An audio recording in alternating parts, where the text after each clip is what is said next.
ಅಭಯ ಚಕ್ರವರ್ತಿ ಕಿಚ್ಚ ಸುದೀಪ್ ಸರ್ಗೆ ಧನ್ಯವಾದಗಳು.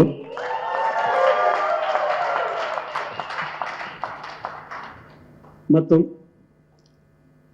ನನಗೆ ಇಬ್ರು ಲೆಜೆಂಡ್ ಕಲೆಕ್ಟ್ ಜೋಳ ಕನ್ನಡ ಮೂವಿ ಮಾಡಿ ಭಾಗ್ಯ ಕೊಟ್ಟ ದೇವರಿಗೆ ಧನ್ಯವಾದಗಳು.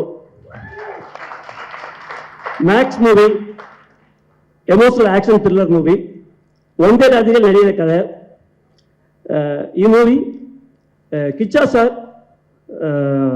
ரசிகர்களுக்கு மட்டுமல்ல ஃபேமிலி ஆடியன்ஸுக்கும் ரொம்ப கொத்து. நான் ரொம்ப எமோஷனல் ஆகிட்டேன். நான் தப்பாக நினச்சிக்காதீங்க, 2 வார்த்தை தமிழில் பேசிக்கிறேன். தானு சார் வந்து எனக்கு அப்பா மாதிரி, சுதீப் சார் வந்து எனக்கு அண்ணா மாதிரி. ஸ்பாட்டில் நான் அப்படி தான் இருந்தேன். என்னை வந்து அவர் வந்து ஒரு பையன் மாதிரி பார்த்துக்கிட்டாரு. சுதீப் சார் வந்து என்னை தம்பி மாதிரி பார்த்துக்கிட்டாரு.